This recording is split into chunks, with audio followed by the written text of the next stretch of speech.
Breaking news చూస్తున్నాం. ఆంధ్రప్రదేశ్ ముఖ్యమంత్రి జగన్మోహన్ రెడ్డికి భారీ ఝలకిచ్చారు మంత్రి గుమ్మనూరి జయరాం. మంత్రి జయరాం ఈరోజు రేపో మంత్రి పదవికి రాజీనామా చేసి, అలాగే వైసీపీ పార్టీ సభ్యత్వానికి కూడా ఆయన రాజీనామా చేసి టీడీపీ తీర్థం పుచ్చుకోబోతున్నారు. రానున్న ఎన్నికల్లో ఆయన టీడీపీ నుంచి పోటీ చేయబోతున్నారు అంటూ కూడా ఆయన ప్రకటించిన నేపథ్యంలో ఈ అంశానికి సంబంధించి మనతో మాట్లాడేందుకు టీడీపీ అధికార ప్రతినిధి సప్తగిరి ప్రసాద్ గారు మనతో ఉన్నారు. సార్తో మాట్లాడదాం. సప్తగిరి ప్రసాద్ గారు, గుడ్ ఆఫ్టర్నూన్ సార్. చెప్పండి సార్. గుమ్మనూరు జయరాం గారు ఈరోజు జగన్మోహన్ రెడ్డికి భారీ ఝలకిచ్చారు. ఆయన వైసీపీని వీడి టీడీపీ తీర్థం పుచ్చుకోబోతున్నారు. రానున్న ఎన్నికల్లో టీడీపీ తరపున ఆయన పోటీ చేయబోతున్నారు. ఈ పరిణామాన్ని ఎలా చూడొచ్చు సార్? ఇది తెలుగుదేశం గాలి, ఇక వైసీపీ ఖాళీ. పెట్టుకోవచ్చు మీరు హెడ్డింగ్. ఇది తెలుగుదేశం గాలి, ఇక వైసీపీ ఖాళీ. మనం చూసుకున్నట్లయితే వైసీపీ ఖాళీ అయిపోయింది. ఒక్క గుమ్మనూరు జయరాం కాదు. మనకు అందుతున్న సమాచారం ప్రకారం దాదాపు 65 మంది ఎమ్మెల్యేలు మాతో టచ్ లో ఉన్నారు. ఎంపీలు ఒక 10 మంది మాతో టచ్ లో ఉన్నారు. మేము జస్ట్ గేట్లు తరిస్తే చాలు వైసీపీ ఖాళీ. ఆఫ్టర్ 2 months వైసీపీ కార్యాలయానికి టూలెట్ బోర్డు పక్కా రెడీ చేసుకోవచ్చు. ఓకే సార్, ఇప్పటికీ కోస్తాంధ్ర ఉత్తరాంధ్ర నుంచి వలసలు, అంటే వైసీపీ నుంచి టీడీపీలోకి వస్తున్న వలసలు ఇప్పటి వరకు చూసాం. కానీ రాయలసీమ నుంచి కూడా ఇప్పుడు టీడీపీలోకి వలసలు మొదలయ్యాయి. ఎంతో మంది నేతలు వైసీపీని వదిలి టీడీపీలోకి రాబోతున్నారు. ఈ నేపథ్యంలో వాళ్ళందరికీ అకామిడేట్ చేయగలరా చంద్రబాబు గారు అంటే ఏం చెప్తారు సార్? ఇక్కడ ఒక విషయం sir, this is not the question of accommodation. వచ్చిన వాళ్ళందరికీ టికెట్లు ఇవ్వము అని చెప్పలేము, వచ్చిన వాళ్ళందరికీ టికెట్లు ఇస్తామని కూడా చెప్పలేము.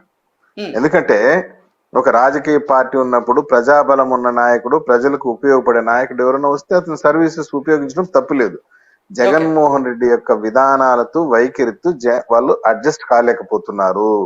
సొంత చెల్లెలే అడ్జస్ట్ కాలేకపోయింది. ఇంకా మామూలు ఎవరు వీళ్ళు టికెట్ల కోసం వచ్చిన వాళ్ళు ఏ విధంగా అడ్జస్ట్ అవుతారు? వైసీపీ కథ అయిపోయింది. ఒక గాలిలాగా వచ్చింది, అదే గాలిలాగా కొట్టుకొని వెళ్ళిపోతుంది. ఈయనేదో మీటింగ్లు పెట్టి స్లీవులు మడచండి, కాలర్లు మడిచండి.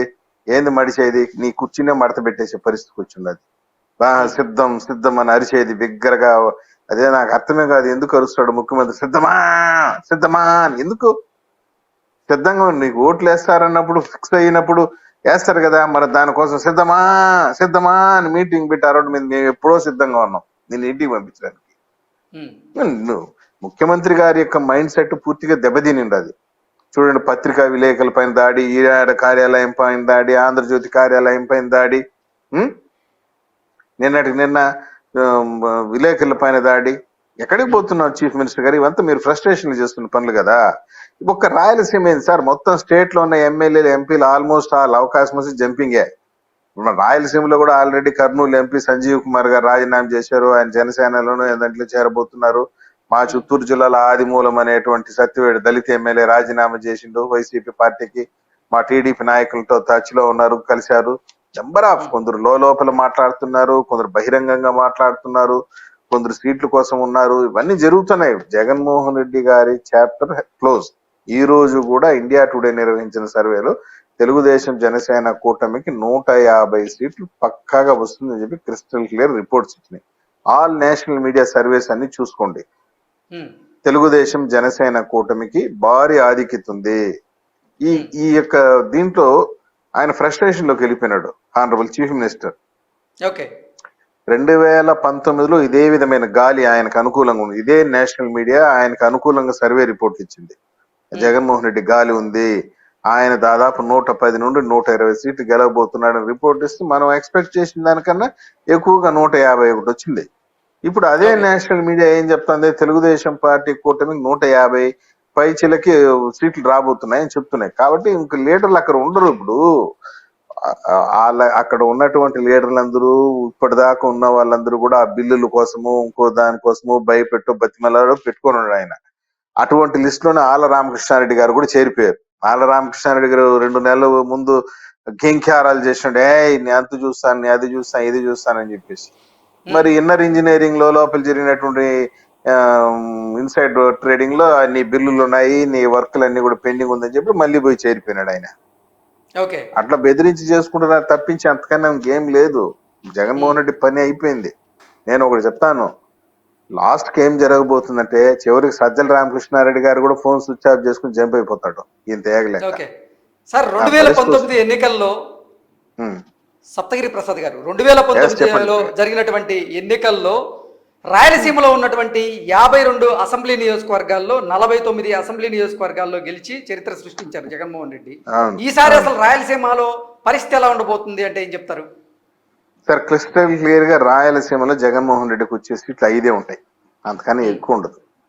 ఓకే. 47 నుండి 48 దాకా తెలుగుదేశం పార్టీ జనసేన కూటమి తప్పకుండా భారీ మెజారిటీతో గెలుచుకుంటాము.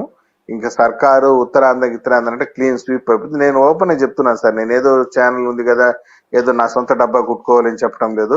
క్రిస్టల్ క్లియర్ గా మీరు చూసుకోండి, ఈ 20-25కే జగన్మోహన్ రెడ్డిని కన్ఫైన్ చేసేస్తాం, అయిపోతుంది. ఓకే. ఒక గాలి అంటే సునామీ 175 కొడుతుంది. ఓకే, అంటే 175 అసెంబ్లీ నియోజకవర్గాలకు గాను కేవలం 25 సీట్లు మాత్రమే గెలిచే అవకాశం ఉందంటారా?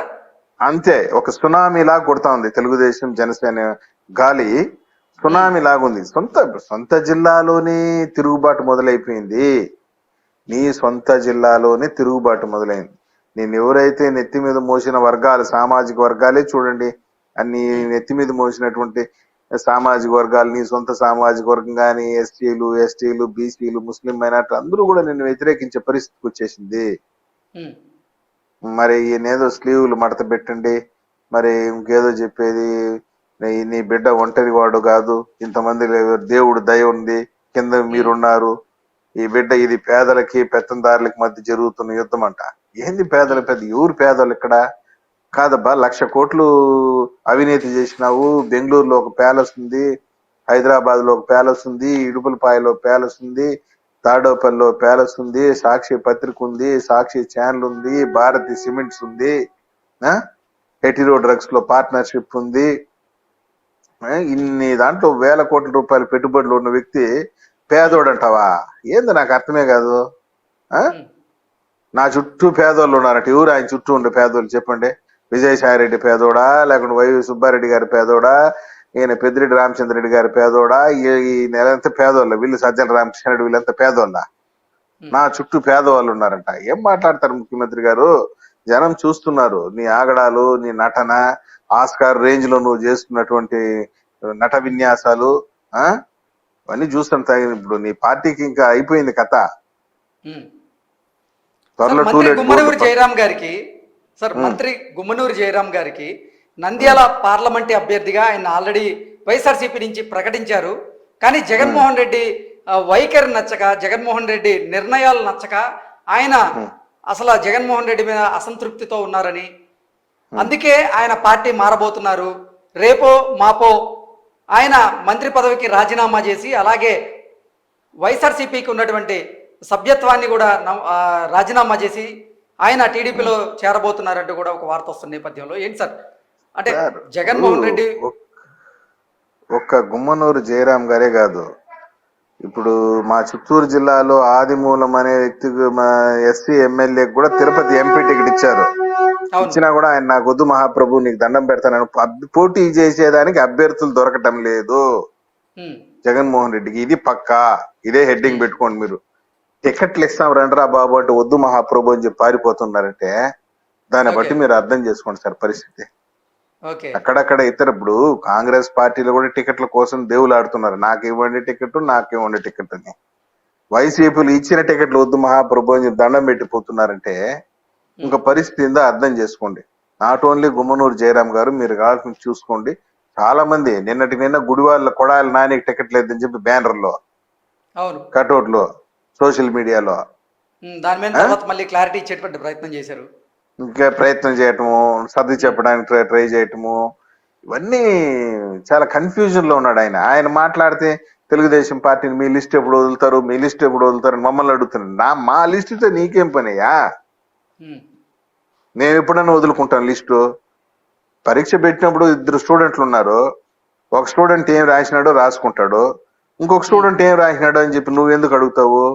మార్కులు అల్టిమేట్ గా వేసినప్పుడు తెలుస్తుంది ఎవరు ఏం రాసినారని చెప్పి. ఉమ్. కాబట్టి 2 నెలలు వెయిట్ చేస్తే ప్రజలు ఎవరికి మార్కులు వేసినారు, ఎవరు సున్నా చుట్టినారు, ఇవన్నీ తెలుస్తుంది ఓకే, పక్కాగా. జగన్మోహన్ రెడ్డికి సున్నా చుట్టడం ఖాయమంటారు అయితే. పక్కాగా డబుల్ పక్క రాసుకోండి, మీరు కాల్చుకోండి. నేను చెప్తున్నా కదా, బెస్ట్ ఎగ్జాంపుల్ గుమ్మనూరు జయరామ్ గారు. నీకు ఎమ్మెల్యే టికెట్ ఇస్తామంటే వద్దు మహాప్రభు అని చెప్పి పారిపోతున్నాడంటే ఆయన ఆ పార్టీలో. ఉమ్. ఇంక ఊహించుకోండి, మా చిత్తూరు జిల్లాలో కూడా టికెట్లు ఇస్తామంటే వద్దు స్వామి నీ తేగలేము, నీ పార్టీ నమ్ముకొనేసి 30 కోట్లు 40 కోట్లు పెడితే ఉన్నదంతా పోతుంది, రోడ్ల మీద పడతాం మా పెళ్ళాం పిల్లకాయలతో, వద్దు నీకు టికెట్ వద్దు నువ్వు వద్దు అని చెప్పి పారిపోతున్నారు. ఓకే. ఇది నిజం.